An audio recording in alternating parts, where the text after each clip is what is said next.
ದಾಳಿ ಮಾಡಿಲ್ಲ ಅಷ್ಟೇ, ಆಪರೇಷನ್ ನಿಂತಿಲ್ಲ. ಸಂಧಾನವೂ ಯುದ್ಧವೂ ಎಲ್ಲವೂ ಸಸ್ಪೆನ್ಸ್.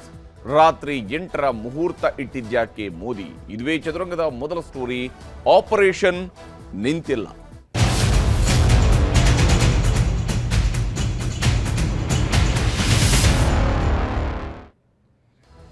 ಆಪರೇಷನ್ ಸಿಂಧೂರ್ ಪಾಕಿಸ್ತಾನದ ಉಗ್ರ ನೆಲೆಗಳನ್ನ ಹೊಡೆದು ಉರುಳಿಸೋದಿಕ್ಕೆ ಭಾರತ ಇಟ್ಟಿದ್ದಂತಹ ಹೆಸರು.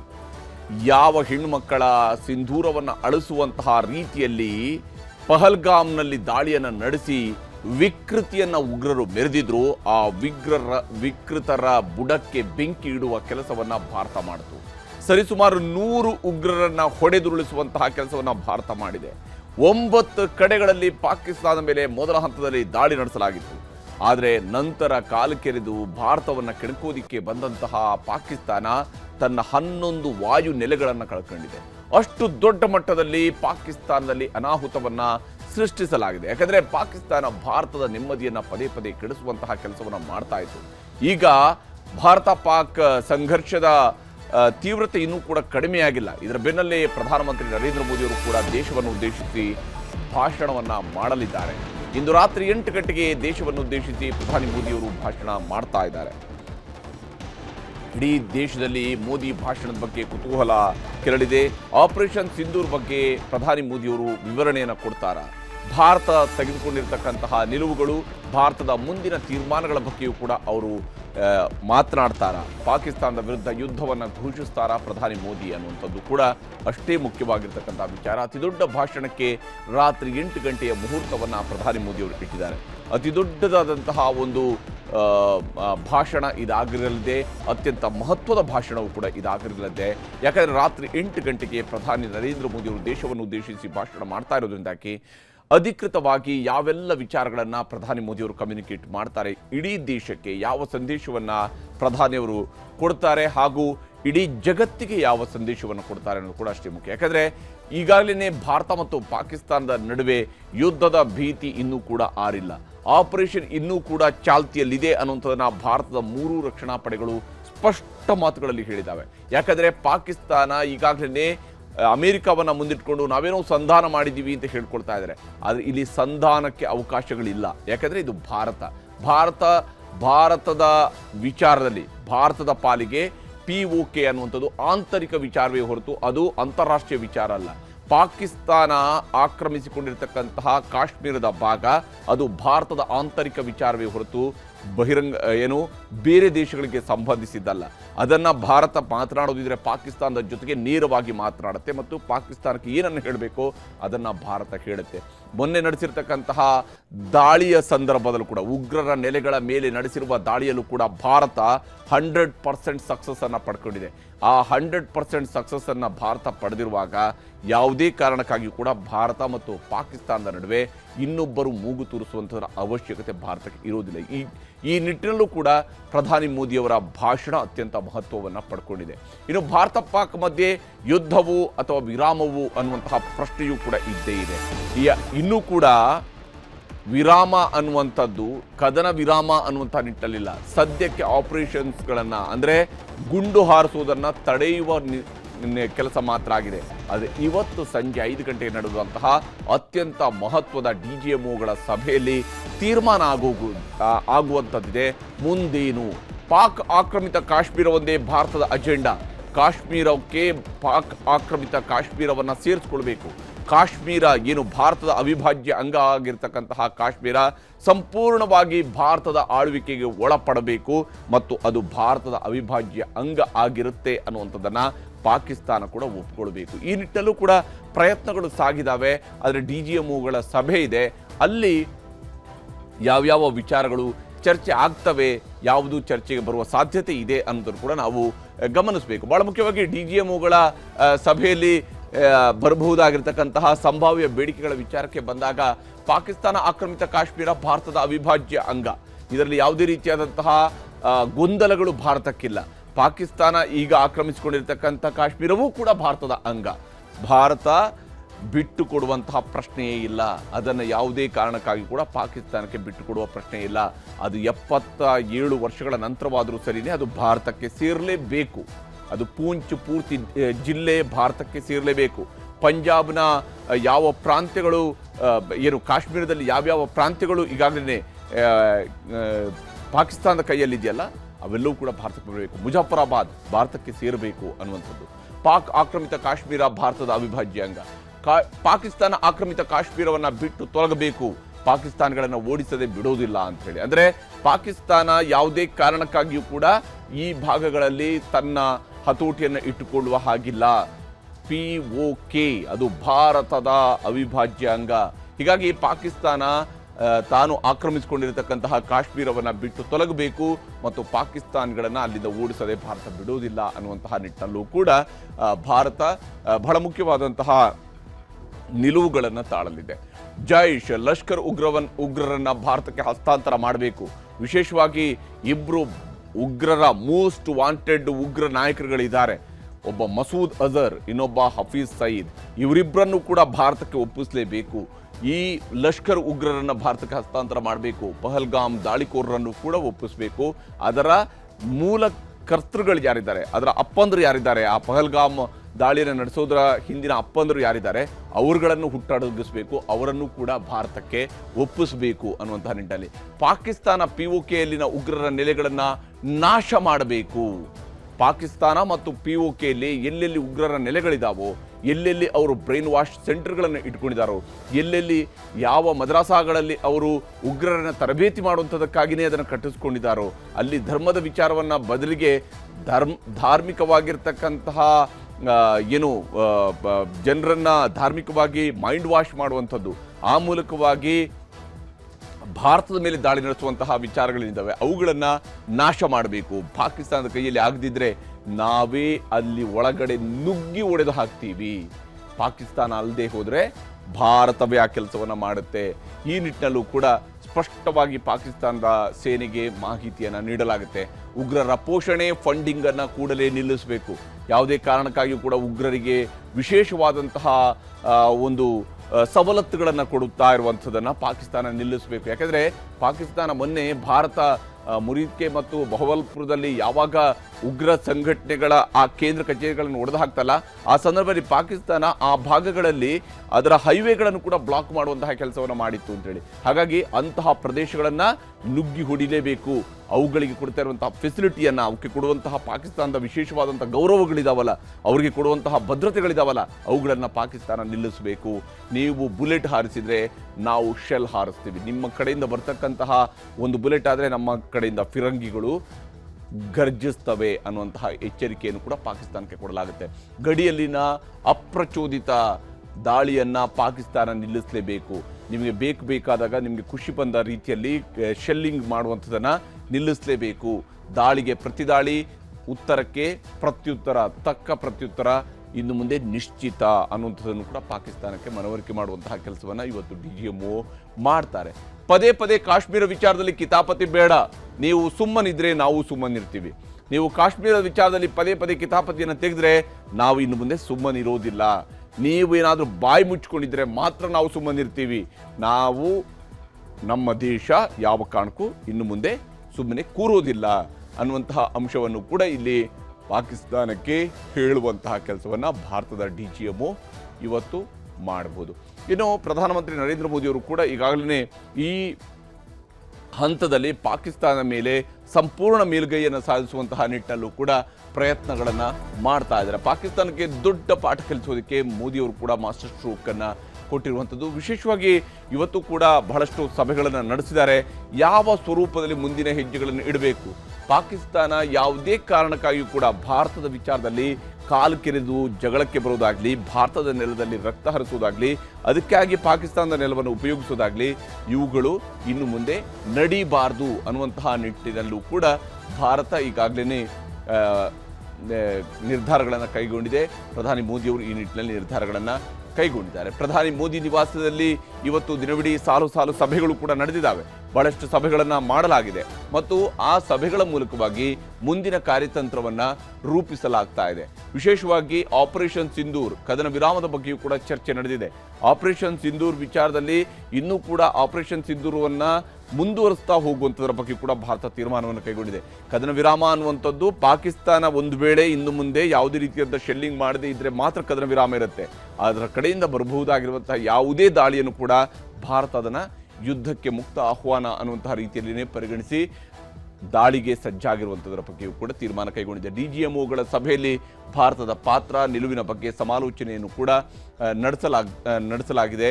DGMOಗಳು ಭಾರತದ ಪಾತ್ರ ಬಗ್ಗೆ ಏನು ಹೇಳಬೇಕು, ಯಾವ ವಿಚಾರಗಳನ್ನು ಪಾಕಿಸ್ತಾನಕ್ಕೆ ಮನವರಿಕೆ ಮಾಡಿಕೊಡಬೇಕು ಅನ್ನೋಂಥ ನಿಟ್ಟಿನಲ್ಲೂ ಕೂಡ ಸಮಾಲೋಚನೆಯನ್ನು ಇವತ್ತು ನಡೆಸಲಾಗಿದೆ. ಮತ್ತು ಯಾವುದೇ ಹಂತದಲ್ಲೂ ಕೂಡ ಪಾಕಿಸ್ತಾನದ ವಿಚಾರಕ್ಕೆ ಸಂಬಂಧಪಟ್ಟಂತೆ ರಕ್ಷಣಾ ಇಲಾಖೆಯ ಎಲ್ಲ ಮುಖ್ಯಸ್ಥರೊಂದಿಗೂ ಕೂಡ ಮೋದಿಯವರು ವಿಸ್ತೃತ ಚರ್ಚೆಯನ್ನು ನಡೆಸಿದ್ದು, ಪಾಕಿಸ್ತಾನದ ವಿಚಾರದಲ್ಲಿ ಯಾವುದೇ ಹಂತದಲ್ಲೂ ಕೂಡ ಯಾವುದೇ ಸ್ವರೂಪದಲ್ಲೂ ಕೂಡ ಅವರಿಗೆ ಮೇಲುಗೈ ಸಿಗೋದಕ್ಕೆ ಅವಕಾಶವೇ ಇಲ್ಲ. ಯಾಕೆಂದರೆ ಭಾರತ ಹೇಳಿದಂಗೆ ಪಾಕಿಸ್ತಾನ ಕೇಳಲೇಬೇಕು. ಎಲ್ಲ ಟರ್ಮ್ಸ್ ಆ್ಯಂಡ್ ಕಂಡೀಷನ್ಸ್ ಯಾವುದೇ ವಿಚಾರಗಳು ಬಂದರೂ ಕೂಡ ಅದು ಭಾರತದ ನಿಲುವಿಗೆ ಪೂರಕವಾಗಿರಬೇಕೆ ಹೊರತು ಪಾಕಿಸ್ತಾನದ ಹಿತಾಸಕ್ತಿಗೆ ಪೂರಕವಾಗಿರ್ತಕ್ಕಂಥ ವಿಚಾರಗಳಿಗೆ ಭಾರತ ಒಪ್ಕೊಳ್ಳೋದಿಲ್ಲ ಅಂತ ಹೇಳಿ ಈ ನಿಟ್ಟಿನಲ್ಲೂ ಕೂಡ DGMOಗಳ ಸಭೆಯಲ್ಲೂ ಕೂಡ ಏನೇನನ್ನು ಮಾತನಾಡಬೇಕು ಅನ್ನೋಂಥ ನಿಟ್ಟಿನಲ್ಲೂ ಕೂಡ ಚರ್ಚೆಯನ್ನು ನಡೆಸಲಾಗಿದೆ.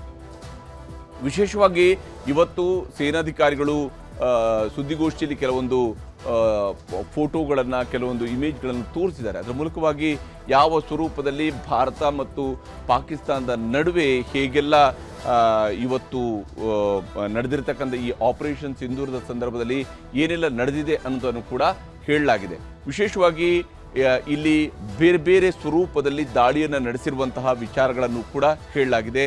ಭಾರತ ಈ ಎಲ್ಲ ತಾನು ಅಂದುಕೊಂಡಿದ್ದಂತಹ ಟಾರ್ಗೆಟ್ಗಳನ್ನು ಲಾಂಗ್ ರೇಂಜ್, ಮೀಡಿಯಂ ರೇಂಜ್ ಹಾಗೆಯೇ ಯಾವ್ಯಾವ ಸ್ವರೂಪದಲ್ಲಿ ಟಾರ್ಗೆಟ್ಗಳು ಇದ್ವು ಅವುಗಳೆಲ್ಲವನ್ನು ಕೂಡ ಕೆಡವುವ ಮತ್ತು ಭಾರತದ ಕಡೆಗೆ ನಡೆದಿರಬಹುದಾಗಿರುವಂತಹ ಪ್ರತಿಯೊಂದು ದಾಳಿಯನ್ನು ಕೂಡ ಸಮರ್ಥವಾಗಿ ಹಿಮ್ಮೆಟ್ಟಿಸುವಂತಹ ಅಂದರೆ ಬಹು ಹಂತದ ಏರ್ ಡಿಫೆನ್ಸ್ ಸಿಸ್ಟಮನ್ನು ಮೂಲಕವಾಗಿ ಮಲ್ಟಿಲೇಯರ್ ಏರ್ ಡಿಫೆನ್ಸ್ ಸಿಸ್ಟಮ್ನ ಮೂಲಕವಾಗಿ ಶಾರ್ಟ್ ರೇಂಜ್ನಲ್ಲಿ ಬಂದಿರತಕ್ಕಂಥದ್ದು, ಲಾಂಗ್ ರೇಂಜ್, ಮಿಡ್ ರೇಂಜ್ ಹೀಗೆ ಬೇರೆ ಬೇರೆ ಹಂತಗಳಲ್ಲಿ ನಾವು ನಡೆಸಿರ್ತಕ್ಕಂತಹ ಸಾಧನಗಳು ಮತ್ತು ಏರ್ ಡಿಫೆನ್ಸ್ ಸಿಸ್ಟಮ್ ಇದರಲ್ಲಿ ಸಾಫ್ಟ್ ಕಿಲ್ ಅಂದರೆ ಯಾವ ಡ್ರೋನ್ಗಳು ಬಂದಿದ್ದಾವೆ ಅವುಗಳನ್ನು ಇಂಟರ್ಸೆಪ್ಟ್ ಮಾಡಿರ್ತಕ್ಕಂಥದ್ದು ಇರ್ಬೋದು. ಈ ವಿಚಾರಗಳಿಗೆ ಸಂಬಂಧಪಟ್ಟಂತಹ ಡೀಟೇಲ್ಸನ್ನು ಕೂಡ ಇವತ್ತು ಭಾರತ ಎಷ್ಟು ಅತ್ಯಾಧುನಿಕವಾದಂತಹ ಸಲಕರಣೆಗಳನ್ನು ಹೊಂದಿದ್ದು ಅದರ ಮೂಲಕವಾಗಿ ಇವತ್ತು ಪಾಕಿಸ್ತಾನವನ್ನು ಹಿಮ್ಮೆಟ್ಟಿಸೋದಕ್ಕೆ ಸಾಧ್ಯ ಆಗಿದೆ ಮತ್ತು ಯಾವತ್ತೂ ಕೂಡ ಪಾಕಿಸ್ತಾನವನ್ನು ಸುಮ್ಮನೆ ಬಿಡೋದಿಲ್ಲ ಅನ್ನುವಂತಹ ನಿಟ್ಟಿನಲ್ಲೂ ಕೂಡ ಸ್ಪಷ್ಟವಾದಂತಹ ವಿಚಾರವನ್ನು ಇವತ್ತು ತಿಳಿಸಿದ್ದಾರೆ. ಇದು ಏರ್ ಡಿಫೆನ್ಸ್ ಸಿಸ್ಟಮ್ನ ಸಾಫ್ಟ್ ಕಿಲ್ ಇಮೇಜಸ್ ಆದರೆ ಇನ್ನು integrated air command and control system ಅನ್ನು ಕೂಡ ಭಾರತ ಹೊಂದಿತ್ತು ಅಂತೇಳಿ ಈ ಆಪರೇಷನ್ ಮಾಡುವಾಗ ಒಂದಕ್ಕೊಂದು ಪೂರಕವಾಗಿರ್ತಕ್ಕಂತಹ ಎಲ್ಲ ಇಲಾಖೆಗಳಿಗೆ ಪೂರಕವಾಗಿರ್ತಕ್ಕಂತಹ ಇಂಟಿಗ್ರೇಟ್ ಮಾಡಿರ್ತಕ್ಕಂತಹ ಕಮಾಂಡ್ ಮತ್ತು ಕಂಟ್ರೋಲ್ ಸಿಸ್ಟಮ್ ಅನ್ನು ಕೂಡ ಹೊಂದಿತ್ತು. ಅದರಲ್ಲಿ ಎಲ್ಲ ಅಧಿಕಾರಿಗಳು ಕೂಡ ಭಾಗಿಯಾಗಿದ್ದರು. ಏರ್ಫೋರ್ಸ್ನ ಅಧಿಕಾರಿಗಳು ಬಹಳ ವಿಶೇಷವಾಗಿ ಇದರಲ್ಲಿ ಹೇಗೆ ಅಲ್ಲಿ ಹೋಗಿ ದಾಳಿ ನಡೆಸೋದ್ರಿಂದ ಹಿಡಿದು ಟಾರ್ಗೆಟನ್ನು ಫಿಕ್ಸ್ ಮಾಡೋದ್ರಿಂದ ಹಿಡಿದು ಅದಕ್ಕೆ ಪೂರಕವಾದಂತಹ ಕಮಾಂಡ್ ಕೊಡೋದ್ರಿಂದ ಹಿಡಿದು ಪ್ರತಿಯೊಂದು ಕೂಡ ಸೇಫ್ ಆಗಿ ವಾಪಸ್ ಬರುವಂತಹ ನಿಟ್ಟಲ್ಲೂ ಕೂಡ ಮಾಡಿರ್ತಕ್ಕಂಥದ್ದು. ಇನ್ನು ಏರ್ ಡಿಫೆನ್ಸ್ ಸಿಸ್ಟಮ್ನಲ್ಲಿ ಹಾರ್ಡ್ ಕಿಲ್ಲನ್ನು ಕೂಡ ಬಳಕೆ ಮಾಡಿರುವಂತಹ ವಿಚಾರಗಳು ಅಂದರೆ ಅವರು ಕಳಿಸಿರ್ತಕ್ಕಂತಹ ಪ್ರತಿಯೊಂದು ಪಾಕಿಸ್ತಾನದ ಕಡೆಯಿಂದ ಬಂದಿರತಕ್ಕಂತಹ ಪ್ರತಿಯೊಂದು ಡ್ರೋನ್ ಅಥವಾ ಕ್ಷಿಪಣಿಗಳನ್ನು ಹೊಡೆದುರುಳಿಸುವಂತಹ ಅತ್ಯಾಧುನಿಕ ಮತ್ತು ಅತ್ಯಂತ ಸಮರ್ಥವಾಗಿರ್ತಕ್ಕಂತಹ ಹಾರ್ಡ್ ಕಿಲ್ ಮಷಿನರಿಗಳನ್ನು ಕೂಡ ಯೂಸ್ ಮಾಡಿರುವಂಥದ್ದು. ಏರ್ ಡಿಫೆನ್ಸ್ ಸಿಸ್ಟಮ್ನಲ್ಲಿ ಆಕಾಶ ಬಳಕೆಯೂ ಕೂಡ, ಯಾಕಂದರೆ ಆಕಾಶ ಸಿಸ್ಟಮ್ ಏನಿದೆ ಇದರ ಮೂಲಕವಾಗಿ ಬಹುತೇಕ ಎಲ್ಲ ಡ್ರೋನ್ಗಳನ್ನು ಕೂಡ ಛಿದ್ರಗೊಳಿಸಲಾಗಿದೆ. ಇದು ಸ್ವದೇಶಿ ನಿರ್ಮಿತವಾದಂತಹ ತಂತ್ರಜ್ಞಾನ. ಈ ತಂತ್ರಜ್ಞಾನವನ್ನು ಆಧರಿಸಿ ಬಹಳ ಮುಖ್ಯವಾಗಿ ಪಾಕಿಸ್ತಾನ ಕಳಿಸಿರ್ತಕ್ಕಂತಹ ಡ್ರೋನ್ಗಳೆಲ್ಲವನ್ನು ಕೂಡ ಸರ್ವನಾಶ ಮಾಡಲಾಗಿದೆ ಅಂತೇಳಿ. ಇನ್ನು ಹಾಗೆಯೇ ಏರ್ ಮಿಸೈಲ್ಸ್ಗಳನ್ನು ಕೂಡ ಬಳಕೆ ಮಾಡಿ ಅವರ ಪಾಕಿಸ್ತಾನದ PL-15 ಏರ್ ಟು ಏರ್ ಮಿಸೈಲ್ಸ್ಗಳನ್ನು ಅವುಗಳನ್ನು ಹೊಡೆದುರುಳಿಸಿರುವಂಥದ್ದು. ಅದಕ್ಕೆ ಸಂಬಂಧಪಟ್ಟಂತಹ ಫೋಟೋಗಳನ್ನು ಕೂಡ ರಿಲೀಸ್ ಮಾಡಿದ್ದಾರೆ.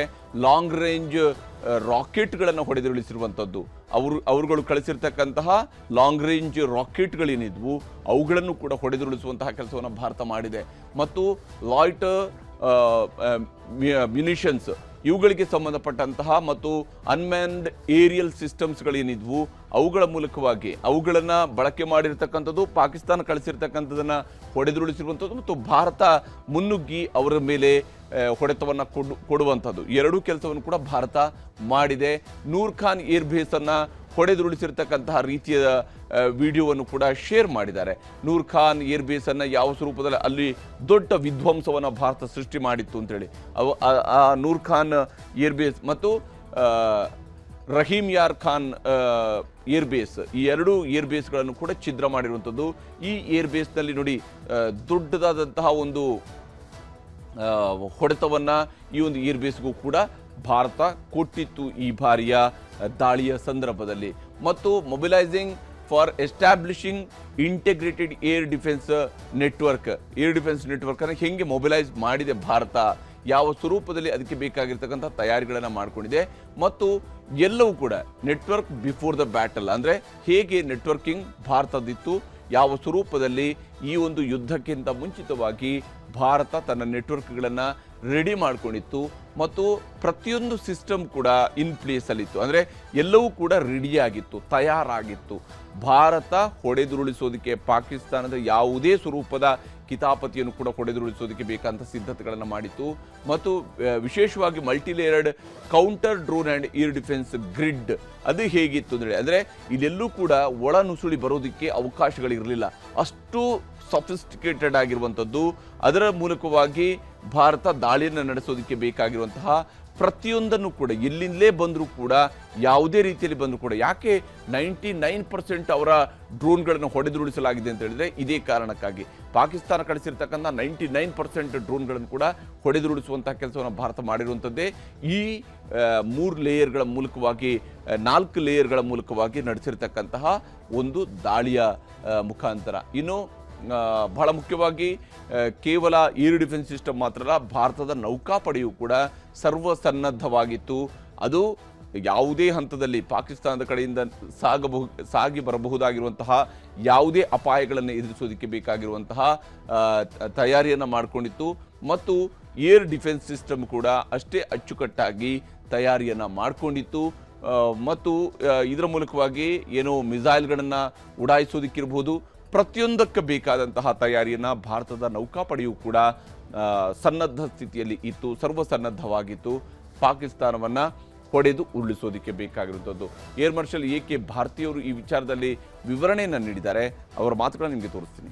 हमारी सभी मिलिट्री बेसिस और सारे इक्विपमेंट और सिस्टम्स ऑपरेशनल हैं और ज़रूरत पड़ने पर अपने अगले मिशन के लिए तैयार हैं और तत्पर भी हैं. ಹೀಗೆ ಭಾರತ ಈ ಸಮರವನ್ನು, ಈ ಕಾರ್ಯಾಚರಣೆಯಲ್ಲಿ ಗೆಲುವನ್ನು ದಾಖಲಿಸಿಕೊಳ್ಳೋದಕ್ಕೆ ಬಹಳ ಮುಖ್ಯ ಕಾರಣ ಭಾರತದ ಸೇನಾ ಪಡೆಗಳು ಬಹಳ ಅದ್ಭುತವಾದಂಥ ರಣನೀತಿಯನ್ನು ಹೆಣೆದಿರೋದ್ರಿಂದಾಗಿದೆ. ಪಾಕಿಸ್ತಾನದ ಒಳಗಡೆ ನುಗ್ಗಿ ಅವರಲ್ಲಿದ್ದಂತಹ ಉಗ್ರರನ್ನು ಕೊಂದು ಹಾಕಲಾಗಿದೆ. ಪಾಕಿಸ್ತಾನದ ಎಲ್ಲ ದಾಳಿಗಳಿಗೆ ದಿಟ್ಟ ಉತ್ತರವನ್ನು ಭಾರತದ ವಾಯುಸೇನೆ ನೀಡಿದೆ. ಯಾವುದೇ ರೀತಿಯಲ್ಲೂ ಕೂಡ ಪಾಕಿಸ್ತಾನ ಭಾರತ ಒಳಗಡೆ ಒಳನುಸುಳುವುದಕ್ಕೆ ಅವಕಾಶವನ್ನು ಕೊಡಲಿಲ್ಲ. ಪಾಕಿಸ್ತಾನದ ಏರ್ ಡಿಫೆನ್ಸ್ ಸಿಸ್ಟಮನ್ನು ಉಡಾಯಿಸುವಂಥ ಕೆಲಸವನ್ನು ಭಾರತ ಒಂದು ಕಡೆಯಲ್ಲಿ ಮಾಡಿದರೆ, ಮತ್ತೊಂದು ಕಡೆಯಲ್ಲಿ ಆ ಕಡೆಯಿಂದ ಯಾವುದೇ ರೀತಿಯಾದಂತಹ ಡ್ರೋನ್ಗಳು ಭಾರತದ ಒಳಗಡೆ ಬರದಂಗೆ ನೋಡಿಕೊಂಡಿರುವಂಥದ್ದು. ಪಾಕಿಸ್ತಾನದ ಎಲ್ಲ ದಾಳಿಗೆ ದಿಟ್ಟ ಉತ್ತರವನ್ನು ಭಾರತದ ವಾಯುಸೇನೆ ನೀಡಿದೆ ಮತ್ತು ಪಾಕಿಸ್ತಾನವನ್ನು ನುಗ್ಗಿ ಹೊಡೆಯುವಂಥ ಕೆಲಸವನ್ನು ಕೂಡ ಮಾಡಿದೆ. ಟರ್ಕಿ ಡ್ರೋನ್ಗಳ ಬಳಿಕ ಇದೀಗ ಚೀನಾ ಕ್ಷಿಪಣಿ ಡ್ರೋನ್ಗಳು ಕೂಡ ನಾಶ ಆಗಿದ್ದಾವೆ. ಕೇವಲ ಟರ್ಕಿಯ ಡ್ರೋನ್ಗಳು ಮಾತ್ರ ಅಲ್ಲ, ಚೀನಾ ನಿರ್ಮಿತ ಕ್ಷಿಪಣಿಗಳು ಮತ್ತು ಚೀನಾ ನಿರ್ಮಿತ ಡ್ರೋನ್ಗಳು ಕೂಡ ಪಾಕಿಸ್ತಾನದ ಬಳಿಯಲ್ಲಿದ್ವು. ಯಾಕೆಂದರೆ ಪಾಕಿಸ್ತಾನ ಮತ್ತು ಚೀನಾದ ನಡುವೆ ಬಹಳ ಅದ್ಭುತವಾದಂತಹ ಸಂಬಂಧವನ್ನು ಅವರು ಇಟ್ಕೊಂಡಿದ್ದಾರೆ. ಯಾಕೆಂದರೆ ಈ ಪಾಕಿಸ್ತಾನ ಅನ್ನುವಂತಹ ನರಿಬುದ್ಧಿಯ ದೇಶ, ಡ್ರ್ಯಾಗನ್ ಚೀನಾಗೆ ಸದಾಕಾಲ ಬೇಕಾಗಿರುವಂಥದ್ದು ಭಾರತವನ್ನು ಕೆಣಕೋದಕ್ಕೆ. ಆ ಒಂದು ಉದ್ದೇಶದಿಂದಾಗಿ ಇಟ್ಕೊಂಡಿರ್ತಕ್ಕಂಥ ದೇಶ ಅದು ಅದಕ್ಕೆ ಅರ್ಥ ಆಗೋದಿಲ್ಲ, ಪಾಕಿಸ್ತಾನಕ್ಕೆ ಯಾವತ್ತೂ ಕೂಡ ಅರ್ಥ ಆಗೋದಿಲ್ಲ. ಅವುಗಳನ್ನು ನಾಶಪಡಿಸಲಾಗಿದೆ. ಚೀನಾದ PL-15 ಕ್ಷಿಪಣಿ ಹೊಡೆದುರುಳಿಸಿದೆ ಭಾರತದ ಸೇನೆ. ಚೀನಾದವರು ಏನೋ ಬಹಳ ಅತ್ಯಾಧುನಿಕವಾಗಿರ್ತಕ್ಕಂಥ PL-15 ಕ್ಷಿಪಣಿಗಳು ಅಂತೇನು ಅವರನ್ನು ಬಿಂಬಿಸ್ಕೊಳ್ತಾರೆ. ಅವರ ಕ್ಷಿಪಣಿಗಳನ್ನು ಕೂಡ ಹೊಡೆದುರುಳಿಸಲಾಗಿದೆ ಭಾರತದ ಕಡೆಯಿಂದ. ಅಂದರೆ ಚೀನಾ ನಿರ್ಮಿತವಾಗಿರ್ತಕ್ಕಂಥ ಕ್ಷಿಪಣಿಯು ಕೂಡ ಏನನ್ನೂ ಮಾಡೋದಕ್ಕೆ ಸಾಧ್ಯ ಆಗೋದಿಲ್ಲ ಭಾರತದ ನೆಲದಲ್ಲಿ ಅನ್ನೋದನ್ನು ಈ ಕಾರ್ಯಾಚರಣೆಯ ಸಂದರ್ಭದಲ್ಲಿ ತೋರಿಸಿಕೊಡಲಾಗಿದೆ. ಚೀನಾದ ಡ್ರೋನ್ಗಳನ್ನು ಕೂಡ ಹೊಡೆದುರುಳಿಸಿದೆ ಭಾರತದ ಸೇನೆ. ಚೀನಾ ನಿರ್ಮಿತವಾದಂತಹ ಡ್ರೋನ್ಗಳು ಬಹಳ ಅದ್ಭುತವಾಗಿ ಕೆಲಸ ಮಾಡಬೇಕಾಗಿದ್ದಿತ್ತು, ಆದರೆ ಅದು ಹಂಗೇನೂ ಇಲ್ಲ. ಅದೇನಿದ್ರು ಚೀನಾ ಪ್ರಾಡಕ್ಟ್ ಏನಿದ್ರು ಚೀನಾ ಪ್ರಾಡಕ್ಟ್ ಅನ್ನುವಂಥದ್ದನ್ನು ಭಾರತ ತೋರಿಸ್ಕೊಟ್ಟಿದೆ. ಅದೇ ಭಾರತದ ಡ್ರೋನ್ಗಳು ಪಾಕಿಸ್ತಾನದ ಒಳಗಡೆ, ಅವರ ಬಳಿಯಲ್ಲಿ ಚೀನಾ ಪ್ರಾಡಕ್ಟ್ಗಳನ್ನು ಅವ್ರು ಇಟ್ಕೊಂಡು ಕೂತಿದ್ರು ಕೂಡ ಪಾಕಿಸ್ತಾನದ ಒಳಗಡೆ ನುಗ್ಗಿ ಹೊಡೆಯೋದರಲ್ಲಿ ಭಾರತದ ಡ್ರೋನ್ಗಳು ಯಶಸ್ವಿಯಾಗಿದ್ದಾವೆ. ಪಾಕಿಸ್ತಾನದ ದಾಳಿಯನ್ನು ಎದುರಿಸೋದಕ್ಕೆ 3 ಪಡೆಗಳು ಸನ್ನದ್ಧ ಸ್ಥಿತಿಯಲ್ಲಿ ಈಗಲೂ ಕೂಡ ಇದ್ದಾವೆ. ಯಾವುದೇ ಸಂದರ್ಭದಲ್ಲೂ ಕೂಡ ಭಾರತದ ಸೇನೆಗೆ ಅತಿ ಕಡಿಮೆ ಪ್ರಮಾಣದ ಹಾನಿ ಮಾತ್ರ ಆಗಿದೆ. ಕಾರ್ಯಾಚರಣೆ ಅಂತ ಹೇಳಿದಾಗ ಒಂದಿಷ್ಟು ಹಾನಿ ನಮ್ಮ ಕಡೆಗೂ ಕೂಡ ಆಗೇ ಆಗುತ್ತೆ, ಇಲ್ಲ ಅಂತೇಳಿ ಅಲ್ಲ. ಒಂದಿಷ್ಟು ಡ್ರೋನ್ಗಳು ಬ್ಲಾಸ್ಟ್ ಆಗ್ತವೆ, 100% ಯಾವುದನ್ನು ಕೂಡ ತಡೆಯೋಕ್ಕಾಗಲ್ಲ. ಆದರೆ ಅತ್ಯಂತ ಕಡಿಮೆ ಪ್ರಮಾಣದಲ್ಲಿ, ಅದನ್ನೇ ನಾನು ಹೇಳಿದ್ದು, 99% ಡ್ರೋನ್ಗಳನ್ನು ಹೊಡೆದುರುಳಿಸಲಾಗಿದೆ. ಕೇವಲ 1%ನಷ್ಟು ಮಾತ್ರ ಅಲ್ಲೊಂದು ಇಲ್ಲೊಂದು ಮಾತ್ರ ತೊಂದರೆಗಳಾಗಿದ್ದಾವೆ, ಬಿಟ್ಟರೆ ಬೇರೇನೂ ಆಗಿಲ್ಲ. ಅಂತಾರಾಷ್ಟ್ರೀಯ ಗಡಿ LOC ದಾಟಿ ಹೋಗದೆ ಪ್ರತಿ ದಾಳಿಯನ್ನು ಭಾರತ ಮಾಡಿದೆ. ಅಂತಾರಾಷ್ಟ್ರೀಯ ಗಡಿಯನ್ನು ದಾಟಿಕೊಂಡು ಭಾರತ ಹೋಗಲಿಲ್ಲ, LOCಯನ್ನು ದಾಟಿಕೊಂಡು ಭಾರತ ಹೋಗಲಿಲ್ಲ. ಆದರೆ ಪ್ರತಿ ದಾಳಿಯನ್ನು ಪಾಕಿಸ್ತಾನದ ಒಳಗಡೆ ಕೂಡ ಭಾರತ ಮಾಡಿದೆ. ಭಾರತದ ವಾಯುಸೇನೆಗೆ ಪತರಗುಟ್ಟಿದೆ ಪಾಕಿಸ್ತಾನ. ಯಾಕೆಂದರೆ ಪಾಕಿಸ್ತಾನಕ್ಕೆ ಈಗ ಕೊಟ್ಟಿರುವಂತಹ ಹೊಡೆತದಿಂದ ಚೇತರಿಸಿಕೊಳ್ಳೋದಕ್ಕೆ ಬಹಳಷ್ಟು ಸಮಯ ಬೇಕು. ಆ ಸ್ವರೂಪದಲ್ಲಿ ಪಾಕಿಸ್ತಾನಕ್ಕೆ, ಯಾಕಂದರೆ ಅದು ಮೊದಲನೇ ಬರ್ಬಾದಾಗಿ ಹೋಗಿರುವಂತಹ ದೇಶ, ಆ ದೇಶವೇ ಭಿಕ್ಷಾಟನೆಗೆ ಇಳಿಬೇಕಾದಂತಹ ಪರಿಸ್ಥಿತಿಯಲ್ಲಿ ನಿರ್ಮಾಣ ಆಗಿದೆ. ಹೀಗಿರುವಾಗ ಪಾಕಿಸ್ತಾನದ ಒಳಗಡೆ ನುಗ್ಗಿ ಹೊಡೆದಿದೆ, ಅದರ ವಾಯುನೆಲೆಗಳನ್ನು ನಾಶಪಡಿಸಿದೆ, ಅದರ ಅಹಂಕಾರಕ್ಕೆ ಪೆಟ್ಟು ಕೊಟ್ಟಿದೆ. ದೊಡ್ಡ ಮರ್ಮಾಘಾತವನ್ನು ಪಾಕಿಸ್ತಾನಕ್ಕೆ ಭಾರತ ಮಾಡಿರುವಂಥದ್ದು ಈ ಹಂತದಲ್ಲಿ.